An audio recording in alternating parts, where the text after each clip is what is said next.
పరిసయుడా, గిన్నెయు పల్లెమును వెలుపల శుద్ధియగునట్లుగా నువ్వు మొట్టమొదటి బయట శుభ్రంగా అందంగా కనపడాలంటే, గురుడి పరిసయుడా, గిన్నెయు పల్లెమును వెలుపల శుద్ధియగునట్లుగా ముందు వాటి లోపల శుద్ధి చేయుము అన్నాడు. మీరు పుదీనాలో, సోపులో, మూడవది జీలకర్రలో ఏం చేస్తున్నారండి? జీలకర్రలో 10వ భాగం ఇస్తున్నారు, పానికిస్తున్నారు, డబ్బిస్తున్నారు.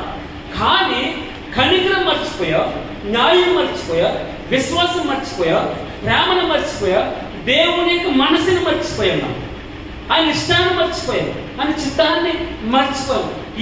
కాబట్టి ఈ నా మాట విని వాటి చెప్పిన చేయి ప్రతి వాడు పరలోక రాజ్యంలో ఉంటాడట.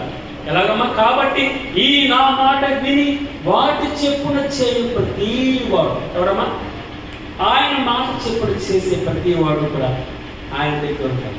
గుంటి పరిసేడ గిన్నెయు పల్లెమును వెలుపట శుద్ధి అయినట్లుగా ముందు లోపల, వాటి లోపల హృదయం, నీ మనసు దేని మీద ఉంది?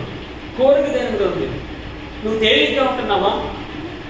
మనం ఇంకొక విధంగా చెప్పాలంటే, ఈ లోకము దాని ఆశలు గతించుకోండి. నీకు ఆశలు ఉండవు, ఇంకా నీ కోరికలు ఉండవు, నీకు ఇష్టాలు ఉండవు.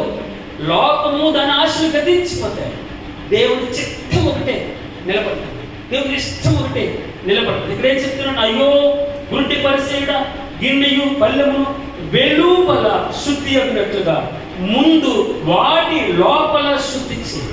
ముందు వాటి లోపల శుద్ధి చేయి. తర్వాత అన్నాడు, అయ్యో 27వ వచనం, అయ్యో వేషధారులైన శాస్త్రులారా, అయ్యో వేషధారులైన శాస్త్రులారా, పరిసయ్యులారా, మీరు సున్నము కొట్టిన సమాధులను పోలి ఉన్నారు. మీరు సున్నం కొట్టిన సమాధులను పోలి ఉన్నారు. చక్కగా అక్కడ సమాధుల దొడ్లోకి వెళ్తే ఎంత అందంగా కనపడతాయో, ఎంత సుందరంగా కనపడతాయో.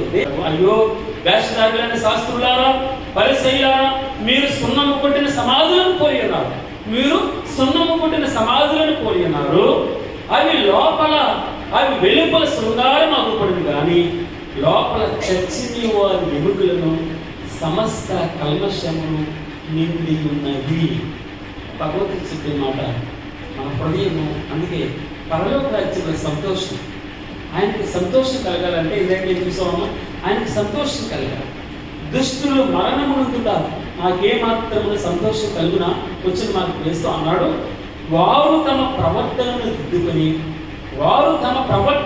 ఒక్కడు ప్రవర్తన దిద్దుకొని ఆయన ఆరాధించగలిగితే, ఆదివారం ఆరాధనకి మనం